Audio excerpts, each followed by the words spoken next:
आप देख रहे हैं अपना बिहार और आपके साथ मैं हूं विवेक। मुख्यमंत्री नीतीश कुमार ने बीजेपी पर फिर से हमला बोला है। पटना में पंचायती राज पदाधिकारियों को नियुक्ति पत्र बांटने के दौरान नीतीश ने अपने संबोधन में बगैर नाम लिए इशारों में भारतीय जनता पार्टी को झगड़ा लगाने और समाज में विभाजन कराने वाली पार्टी कह दिया।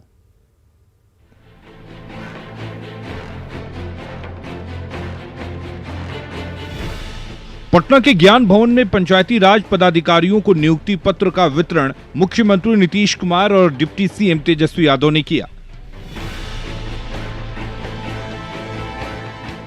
मौका रोजगार देने का था, लेकिन मंच से नीतीश ने बीजेपी का नाम लिए बगैर एक बार फिर जमकर भड़ास निकाली। कह दिया कि समाज में जाति और धर्म के नाम पर लड़ने वालों से सावधान रहिए, विद्वेष फैलाने वालों से बचिए और आपसी भाईचारे का माहौल बनाए रखिए।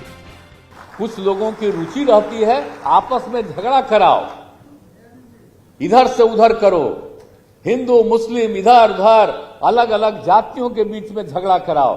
हम हाथ जोड़ करके विनम्र करेंगे कि प्रेम और भाईचारे का भाव रहना चाहिए, झगड़ा नहीं करना चाहिए जाति और धर्म के आधार पर। मुख्यमंत्री ने कहा कि झगड़ा होने से विकास का काम बाधित होता है। हम लोग माहौल को बेहतर बनाने में लगे हैं ताकि प्रदेश का माहौल बेहतर रहे। बहुत आगे बढ़िएगा, नहीं तो झगड़ा जब होगा तो जानते हैं ना, विकास का काम ठप हो जाता है और कुछ होता भी है तो उसका भी ख्याल नहीं। तो हम लोग तो कोशिश कर रहे हैं ना, झगड़ा कम से कम करवाने में लगे हुए। मुख्यमंत्री ने इशारों में बीजेपी को झगड़ा लगाने वाली पार्टी कह दिया। नीतीश ने बीजेपी को समाज में विद्वेष फैलाने वाली पार्टी कहा। धर्म के नाम पर सियासत करने का आरोप लगा दिया। वैसे नीतीश ने कोई पहली बार बीजेपी पर निशाना साधा हो ऐसा नहीं है, लेकिन सीधे धर्म को ढाल बनाकर जिस तरीके से नीतीश ने सियासत का तीर खुले मंच से बीजेपी पर चलाया है, उससे बिहार की सियासत और भी तेज होने वाली है। न्यूज़ 18 के लिए पटना से अमित कुमार की रिपोर्ट। गरीब सवर्णों को मिले 10% आरक्षण पर सुप्रीम कोर्ट की मुहर के बाद बिहार में एक दूसरे तरीके की सियासत तेज हो गई। यह सियासत और जातिगणना, जनगणना और आरक्षण के 50% की सीमा को बढ़ाने की है। सवाल है कि क्या अपनी कमियां छुपाने के लिए आरक्षण का शगुफा छोड़ा जा रहा है।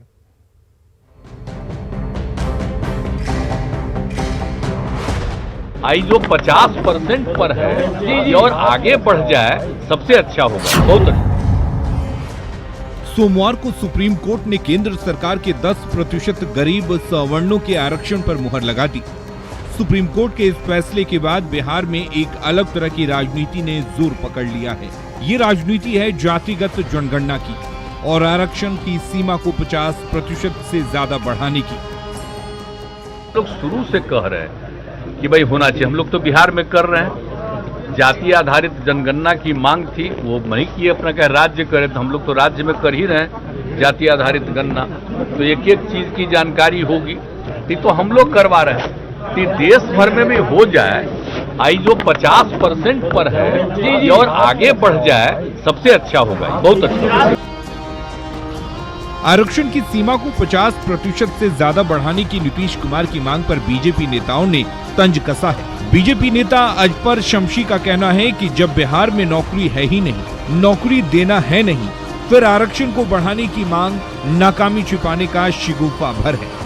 देखिए, नीतीश जी को करना कुछ नहीं है, ये केवल आरक्षण का एक शगुफा छोड़े हुए हैं। इनको आरक्षण पर भी कुछ नहीं करना है, केवल और केवल शगुफा छोड़ करके वोट बैंक की राजनीति कर रहे हैं। लेकिन अब बिहार की जनता इनसे ठगने वाली नहीं है, बिहार की जनता समझ चुकी है। बिहार में रोजगार का अभाव और रोजगार की तलाश में लोगों का पलायन कोई नई बात नहीं है। जाहिर सी बात है, अगर नौकरी होती तो कोई क्यों अपना घर बार छोड़कर धक्के खाते हुए दूसरे राज्यों के चक्कर लगाता। सवाल है कि जब बिहार में नौकरी की पहले से कमी है, ऐसे में अगर आरक्षण की लिमिट बढ़ भी जाए तो किसको फायदा होगा। न्यूज़ 18 के लिए पटना से आनंद अमृतराज और अमित कुमार की रिपोर्ट। बिहार में रोजगार पर रार जारी है। महागठबंधन के नेता जहां रोजगार को लेकर अपने किए गए वादों को पूरा करने की बात कह रहे हैं, वहीं बीजेपी का कहना है कि ये उनके समय के दिए हुए रोजगार हैं जो आज नियुक्ति पत्र की बात कर रहे हैं।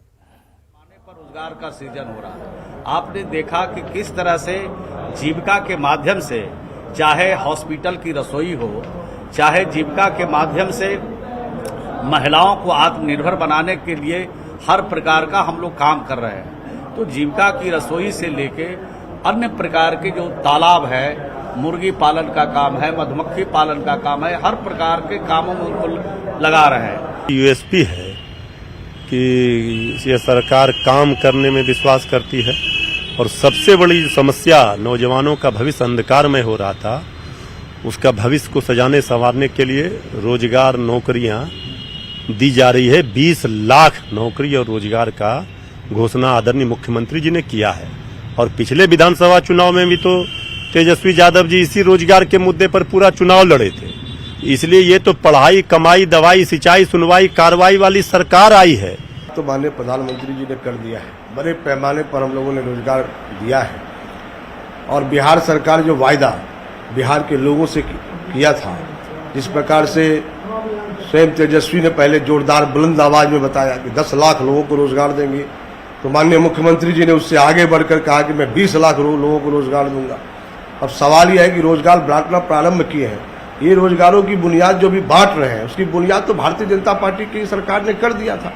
ये तो पिछली सरकार जो है, तो सरकार ने जो कार्य किए हैं, जो संरचना खड़ी की थी, उसके आधार पर ये रोजगार बांट रहे हैं।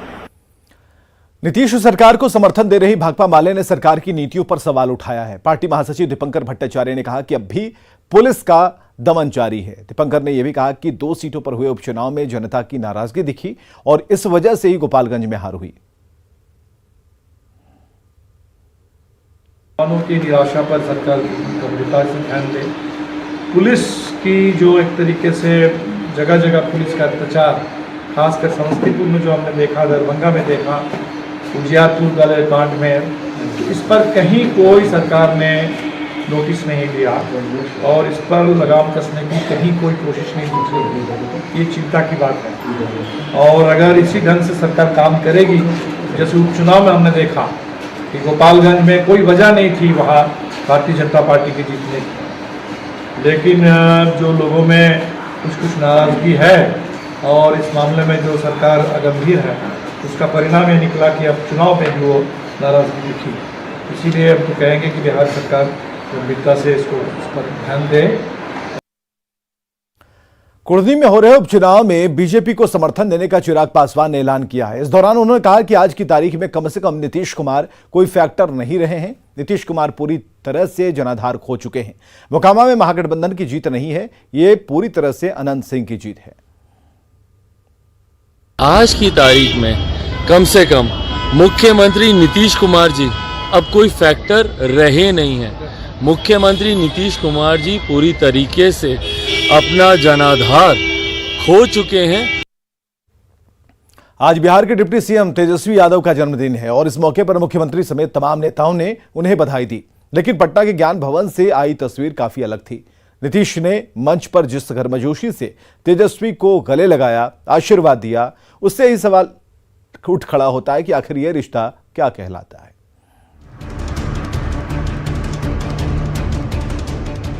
जगह ज्ञान केंद्र पटना, आयोजन पंचायत सचिवों को नियुक्ति पत्र वितरण और मंच पर मुख्यमंत्री नीतीश कुमार और डिप्टी सीएम तेजस्वी यादव की ये बेहद खास तस्वीर जो काफी कुछ कह रही है। तस्वीर जो बता रही है कि महागठबंधन की सरकार के मुखिया का रिश्ता अपने डिप्टी से उतना ही गर्मजोशी भरा है, मजबूती भरा है। तभी नीतीश कह रहे हैं कि नियुक्ति पत्र बांटने की तारीख तो तेजस्वी के बर्थडे पर उन्होंने ही तय की थी। पंचायती राज सचिवों को नियुक्ति पत्र बांटने के दौरान मुख्यमंत्री नीतीश कुमार ने डिप्टी सीएम तेजस्वी को जन्मदिन की बधाई दी। कहा, खूब तरक्की कीजिए, खूब आगे बढ़िए।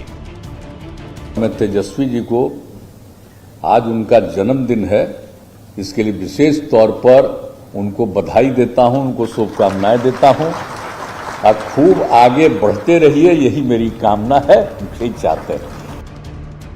अपने सियासी चाचा नीतीश के पैर छूकर तेजस्वी ने आशीर्वाद लिया, हाथ जोड़कर शुक्रिया अदा किया। पहला मौका नहीं है जब महागठबंधन की सरकार चलाने वाले नीतीश अपने डिप्टी तेजस्वी यादव से गर्मजोशी से मिले हों। ये तस्वीर इसी साल 10 अगस्त की है, जब बीजेपी से नाता तोड़ने के बाद नीतीश कुमार ने आरजेडी से हाथ मिलाकर महागठबंधन की सरकार बनाई थी। मुख्यमंत्री और तेजस्वी ने उस दिन शपथ ली थी और मंच पर तेजस्वी ने नीतीश के पैर छुए थे। वहीं सियासत की इस तस्वीर को देखकर दूसरी पार्टियों के नेता अपने अपने हिसाब से मतलब निकाल रहे हैं। वैसे सियासत के चाचा भतीजे की ये तस्वीर इन दोनों के बीच कभी रही तल्खी को भुलाती नजर आ रही है। सवाल यही कि ये रिश्ता आखिर क्या कहलाता है। न्यूज 18 के लिए पटना से अमित कुमार के साथ ब्यूरो रिपोर्ट। बगहा के रामनगर में फर्जी अस्पताल चलाकर महिलाओं की बच्चेदानी निकालने के मामले में स्वास्थ्य विभाग ने एफआईआर दर्ज कराई। न्यूज 18 पर खबर चलने के बाद अस्पताल को सील किया गया, लेकिन अब तक सभी फरार हैं। फर्जी डॉक्टरों पर कार्रवाई कब सलाखों के पीछे होंगे कोख के कातिल।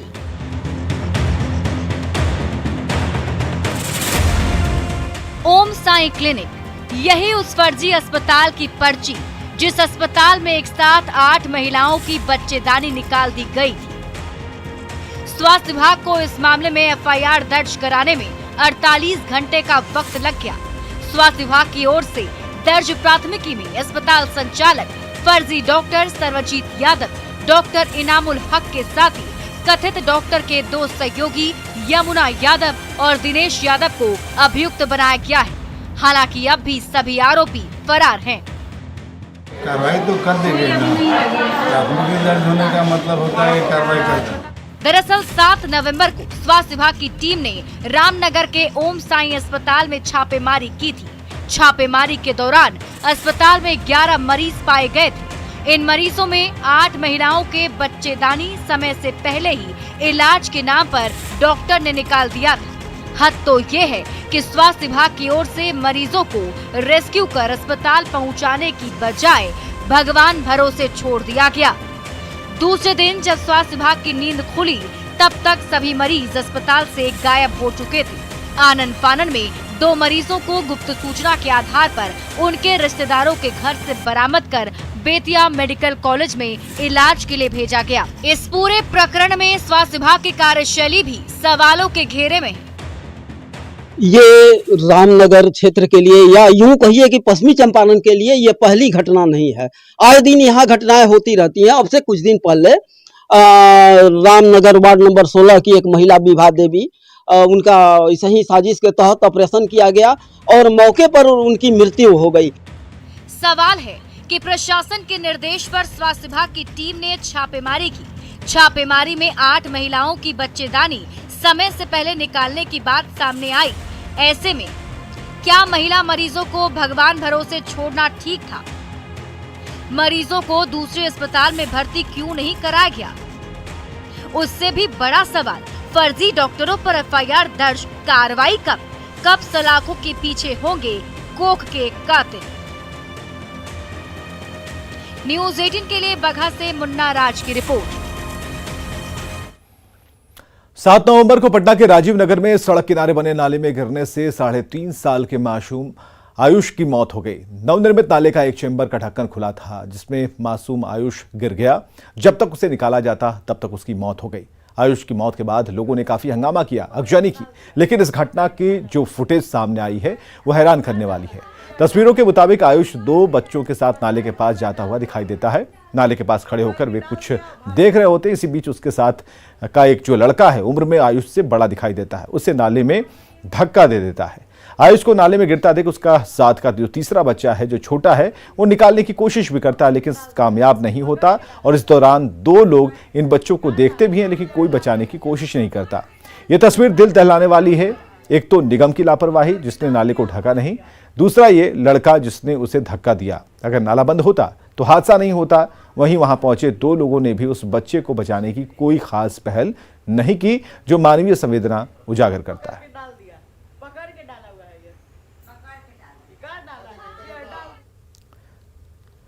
रामघाट के पास रेल पुल से 60 फीट नीचे सरयू में छलांग लगाते कुछ युवकों का वीडियो वायरल हो रहा है। ये स्टंट जानलेवा हो सकता है। जानलेवा स्टंटबाजी देखिए।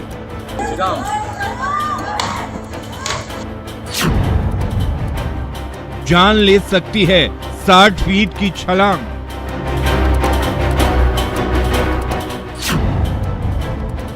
सावधान, मार सकती है ऐसी मस्ती।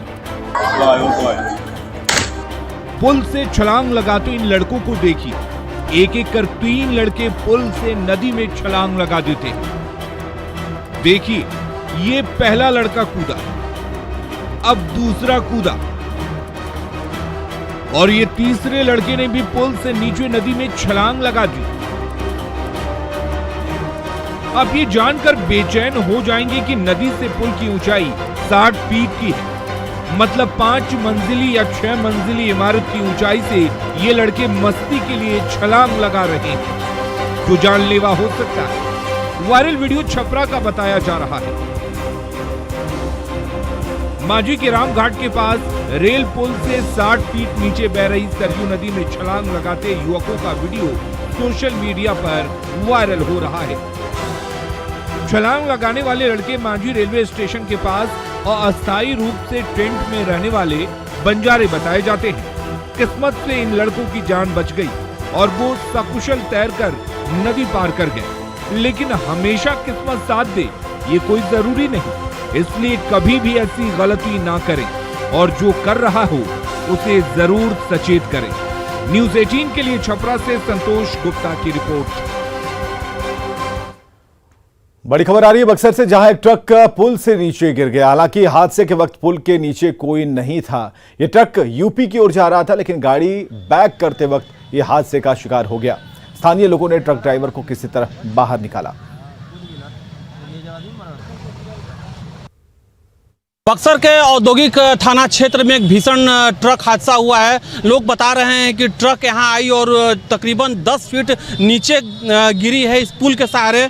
आप नज़ारा देख सकते हैं कैमरे के माध्यम से कि ट्रक यहां नीचे गिरी हुई है। ट्रक फुल लोडेड है।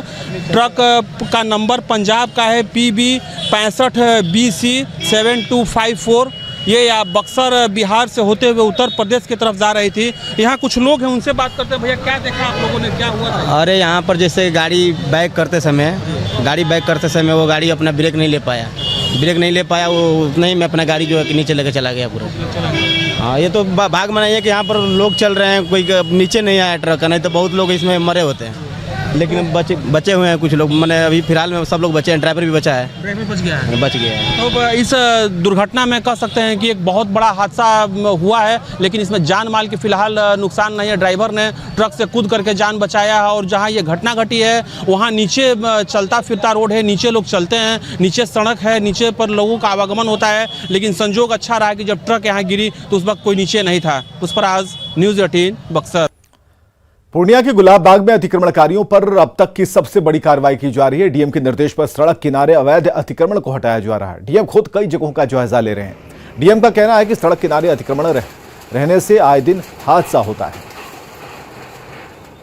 तो हम लोग बेहतर टाउन प्लानिंग के तहत इस एरिया को अतिक्रमण मुक्त कराने का ड्राइव कर रहे हैं। गाड़ियों की पार्किंग की समुचित व्यवस्था हो, शहर का और सौंदर्यीकरण हो, और जो अनऑथोराइज्ड जो रोड एक्सीडेंट्स में भी यहाँ पे बहुत हमारा ब्लैक स्पॉट है, ये 0 माइल, यहाँ पे लास्ट 1 वर्ष में कई दुर्घटनाएं हुई हैं। तो उसको लेकर के यहाँ पे आम नागरिकों की भी सुरक्षा के लिए थी, रोड सेफ्टी के लिए भी, शहर के सौंदर्यीकरण के लिए भी, और पब्लिक कम्युनिटीज़ को और बेहतर सुधारने के लिए ये ड्राइव चलाया जा रहा है। ये अनवरत चलेगा और जो मेजर रोड्स हैं, NH है, और जो डिस्ट्रिक्ट और यहाँ पे टाउन का जो मेजर रोड है, उस पर यह अतिक्रमण चलेगा। दानापुर के फुलवारी शरीफ में अपराधियों ने ज्वेलरी की दुकान में लूट की वारदात को अंजाम दिया है। लुटेरे 2.5 लाख कैश और 70,000 के गहने ले गए हैं। दानापुर में 3 दिन में लूट की ये चौथी घटना है। दुकानदार ने बताया कि अपराधी 6 की संख्या में थे। लूट की वारदात CCTV में कैद हो गई है। फुलवारी से एम्स जाने वाले रोड में न्यू मां संतोषी ज्वेलर्स दुकान है, उसी में 5 से 6 की संख्या में अपराधी आए हैं और पिस्टल दिखाकर जेवर और लगभग 2 लाख के आसपास पैसा लूटने की बात बताई जा रही है। हम लोग पूरे टीम के साथ अनुसंधान में लगे हुए हैं। खबर है वैशाली से, जहां जतकौली पंचायत के वार्ड संख्या 9 में रास्ता रोकने के विवाद में दो पक्षों के बीच जमकर ईंट पत्थर बरसाए गए। 31 लोग घायल हुए हैं। इतना ही नहीं, एक पक्ष के द्वारा दूसरे पक्ष के घर पर हमला किया गया, जिसमें अनाज रखने वाले भुसौले को आग के हवाले कर दिया। पत्थरबाजी में घायल हुए 23 लोगों को गंभीर हालत में हाजीपुर सदर अस्पताल भेजा गया। घटना की सूचना मिलते ही वैशाली थाने की पुलिस मौके पर पहुंचकर मामले की छानबीन में जुट गई। हुआ कि रास्ता पहले से ऑलरेडी बना हुआ था, उसमें है 2-3 दिन से हम लोग माटी भरवा दिए थे बारिश की वजह से। भराने के बाद चाचा जी उधर से आ रहे थे, इधर से गए दुकान की तरफ, तो वहाँ के चमार लोग जितना है सब लोग खड़ा होकर के इनसे पूछा है कहाँ जा रहा है, हम दुकान जा रहे हैं। क्या कर तुम लोग के देह में ज़्यादा गर्मी हो गया, ठंडा रास्ता बना लेगा। उसके बाद लगा भाला फरसा निकाला और ऊपर से उसका छत का घर है, ऊपर से रोड़ा ईंटा का अधला बिगने लगा। नवादा में आपसी विवाद में छात्र ने दूसरे छात्र को गोली मार दी। विवाद स्कूल में बेंच पर बैठने को लेकर हुआ। घायल छात्र की हालत गंभीर है, इलाज के लिए उसे पटना रेफर किया गया है। यह घटना नवीन नगर मोहल्ले की है। क्लास में बैठने से लड़ा हुआ। अच्छा। तो उतने में वो लड़का, हम अभी बोल ही रहे थे कि तुरंत कहीं बोले कि क्यों नहीं बैठ सकते यहाँ पे, उतने में वो हाथ चला दिया। उतने में बोलते बोलते वो लड़का डंडा निकाला, वो डंडा नहीं था लोहा वाला, दो झोपड़ी में रखने वाला, उसी से निकाला, उसी से मारने लगा। एक और लड़का था उसके तरफ से जो गोली चलाने लगा, वही आवाज़ आया, पता नहीं उसको लग गया, मेरे दोस्त को लग गया गोली, तो हमको मार दिया माथा पर। उतनी फिर आए कहाँ पर गोली, क्या खबर है सर, थोड़ा बता दिया जाए सर। सूचना यही मिला कि जैसे अथी इंस्पेक्टर साहब बोले कि एक लड़का की गोली लग गया है, जल्दी जाओ। जी, कहाँ गोलीबारी हुआ था? गोलीबारी कहाँ हुआ है हम लोग कहाँ पर से लाए सर? खाली मोबाइल में एक छोटे से अंतराल के बाद देखिए जोहार झारखंड।